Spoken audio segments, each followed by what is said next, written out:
straight semesters. Mm-hmm.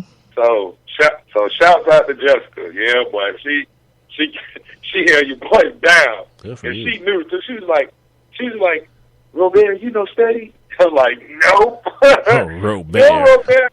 No, Robert, I did not study today. No, I didn't. So slide on over here. So ridiculous. Oh, okay, the one and dones. The whole and this comes up because the Big 12 commissioner, he wants to institute a freshman ineligibility rule, and Adam Silver wants to raise the age. I'm like, come on, everyone's wrong. Everybody's wrong. Like, all these black kids are about to be millionaires, and y'all want to stop it from happening. And the whole thing about the one and done is very, very simple. Like, I got to get out of college as soon as possible because the NBA does have a rookie wage scale. So I got to get in my second deal as quickly as possible. You know, I got to get these first, whatever it is, 3 or 4 years over with so I can get that big money, that LeBron money, if I'm that good. Like Jabari Parker and Andrew Wiggins and these boys, yeah, they got to get out of that. Nerlens Noel, like, I only think Nerlens Noel's last year counts, does it? If he didn't play. And same thing this year for Joel Embiid. He's not going to play this year. Right. It doesn't count against his eligibility. So it's even more important that dude left. Because, like, think about Nerlens Noel rehabbing at freaking Kentucky last year and not being in the league. Yeah, I'm good with all that bull.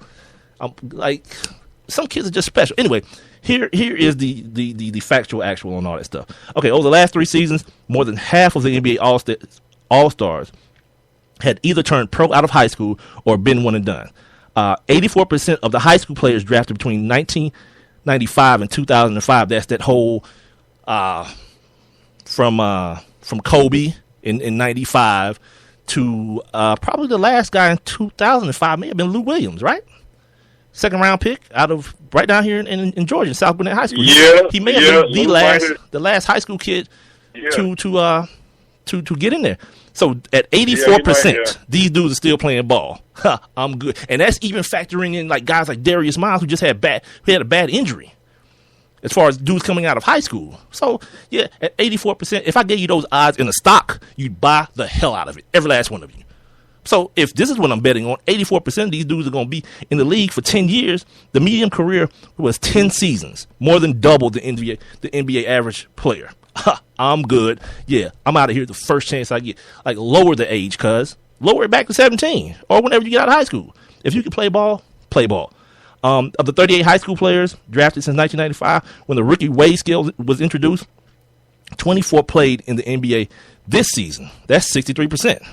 Still, good odds. If I gave you a stock that says it's going to hit 63% of the time, you're a buyer. You're in on that. In contrast, 59 of the 82 college, this is where we got to clean it up at.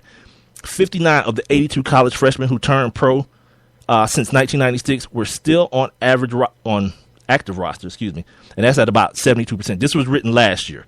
This was written, and that was what? And what was it? How many was it? Hold on, let me tell you. This is written by Arn Tellem of the New York Times, and it was written in June 28th of 2014. So right after the season last year, this was written. The guys coming out of high school. Here it is. 59 of 82 college freshmen. This is just the guy coming out of high school. No, I'm sorry. I'm sorry. The one and done. I'm sorry. This is the one and done. Where I just did the high school kids. 59 of 82 college freshmen, who turned pro since 1996 were still on active rosters, about 72%. Only a handful of players failed to pan out on the pro level, and one was seriously hurt before his rookie season. Probably talking about Greg Oden. And then there's the other kid from Portland. Screw it, because I'm gonna. Now, you want to talk about what the NBA is built on.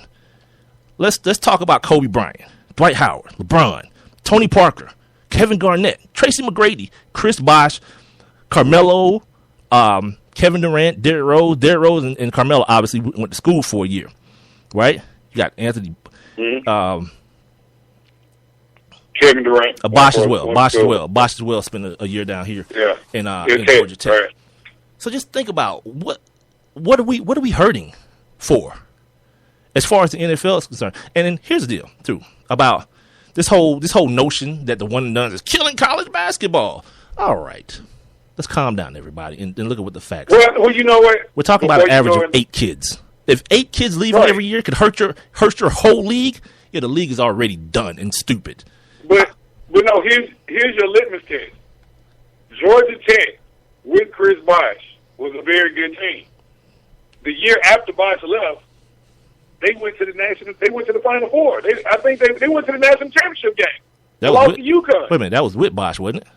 No, it wasn't. You sure? Yeah. How sure are you? 100%? Like gun to the head, sure? I made this mistake on the air before, so I know for sure. All right. I thought it was with Bosh. We got about 10 minutes left in this. It was the year after Bosh left. Okay.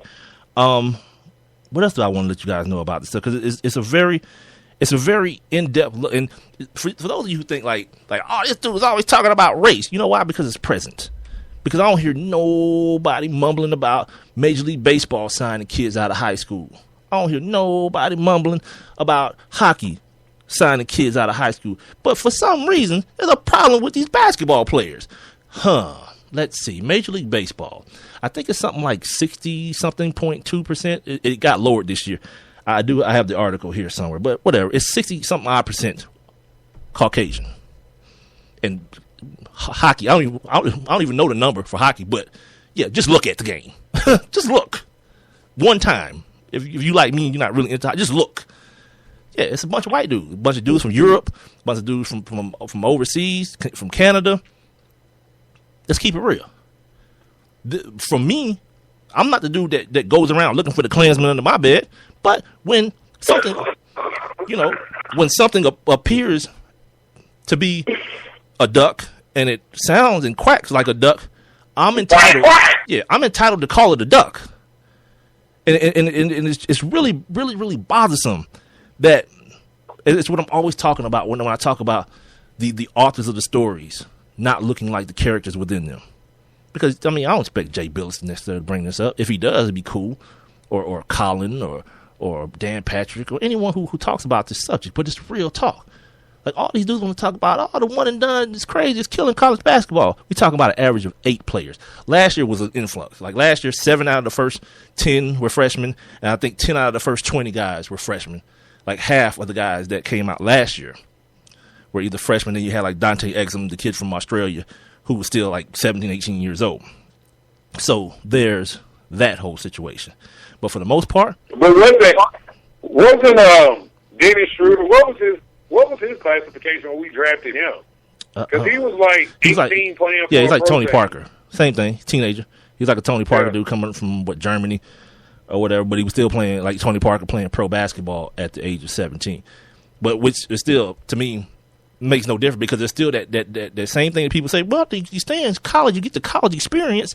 Okay, Dennis Schroeder and Tony Parker both are coming here from a different country at 17. That's culture shock for your ass. Like, there is no more. Like, if you took me at 17 and, like, dropped me in the middle of Germany, and I was like, all right, Mike, here you go. Yeah. Yep. First of all, where are the brothels at? I need to get myself acclimated with the lady folk. 17, yep.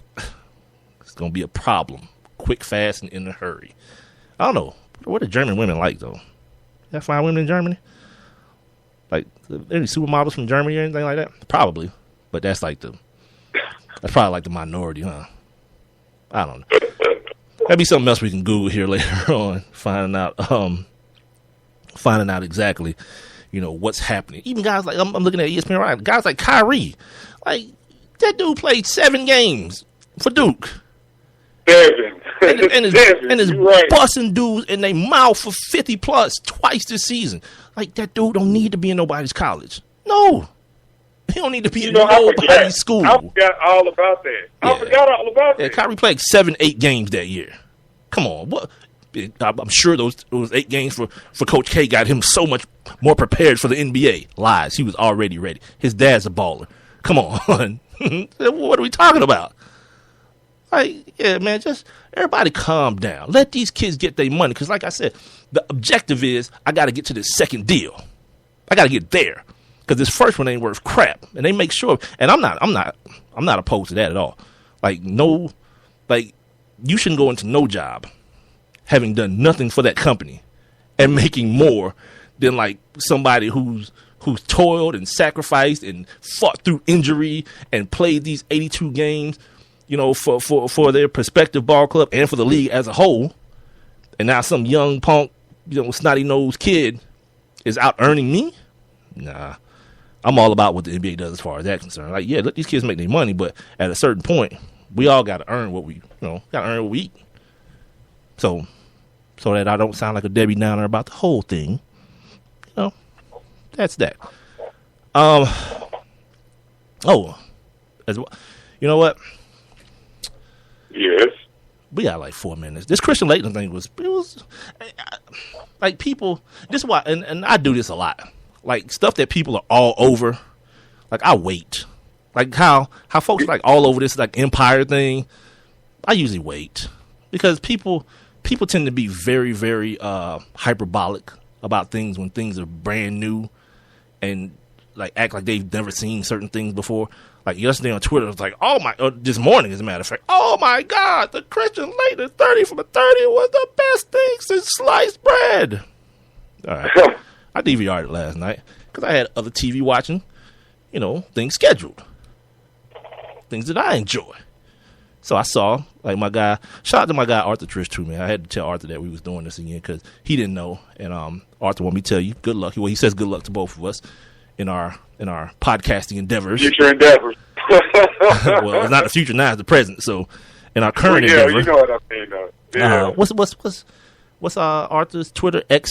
XPR Hoops Guy. XPR Hoop Guy. Yeah. At Twitter is at XPR Hoops Guy. Arthur Trish, one of these. He was a casualty. of the Danny Pierre regime taking over the Hawks. Yeah, he landed on his feet. He's over there producing afternoons at locally here at 92.9 The Game in Atlanta. So it's not the same. it's definitely not. You know, definitely not. I mean, I didn't realize how long AT had been doing that, man. Like AT's been everywhere. Yeah, he's been there since like the early 90s. No, I don't even mean with the Hawks. Like that's been his gig for like I think he worked for LSU. Yeah. I think he worked somewhere up north, like in Michigan somewhere. Like AT's been been on that PR thing for a minute. Yeah, man. AT one of the good guys in the business, man. I will say that, man. AT is one of the very, very genuine dudes in the business. We knew him before. When he was hooking us up with guests from the Atlanta Hawks, and then ended up being our coworker. So big shout out to our guy Arthur Trish. But yeah, you know he loves Meek. He was tweeting all about the Christian Laettner thing. We'll get into this a little bit more in the second hour of the show, or maybe not. I might scrap it. I mean, it was cool to me. Oh. Let's talk about it. Yeah, we can talk about it. Because there are a few things that I did actually laugh out loud a couple times, just about because you know my propensity for ratchetness. Like I love ratchetness. It brings a smile to my face, especially when I see it like on national TV because everybody can see it.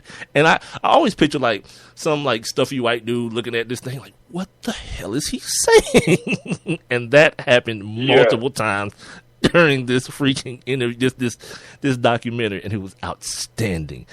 Speaking of ranches, I know you're a Catfish fan. I know you seen that episode where Neve kept talking about the girl. Her name was Baby Got a Man. What? On Facebook, that was her name. The girl's name. One of the friends, her name was Baby Got a Man. I told you, I never know when the show is coming on. I just get catfish myself. Like late at night, I'm just going through the what's name. Yeah, I get catfished by the show. So I'm flipping through the guide and catfish on, done. It was like a marathon yesterday. It was a marathon on glad I didn't see that. I'm glad I didn't see that. I'd have been. They got a man. Yeah, all this Russell Westbrook foolishness and DeAndre Jordan and all this, Chris Paulness. Yeah, I'd have been done. Hey, Russell over there lobbying for a triple double. Good for him. Man, the only thing I hate about that. Yeah, don't lie about it. Yeah, own it. That's the only thing I hate about that. Right. I mean, if you don't know, we got about 40 seconds here. So if you don't know what Rob's talking about, right. Russ got a tip at the end of one of the I guess most recent games, and he went over to the scores table and was like, "Hey, was that a rebound? That was a rebound, wasn't it?" And they said yes, and got him, his like 7th triple double of the year. Yeah, own it, dude. When they asked him about it, he was like, "No, I didn't do that. Whatever, whatever. Run it. Own that. It matters to you." All right. Anyway, we'll be back with hour number 2 of the Sports Kings podcast. Remember, we're on Spreaker.com. We're also on Instagram, Twitter, and Facebook at Sports Kings Live. We're also on email at sportskingslive at gmail.com. We'll be right back.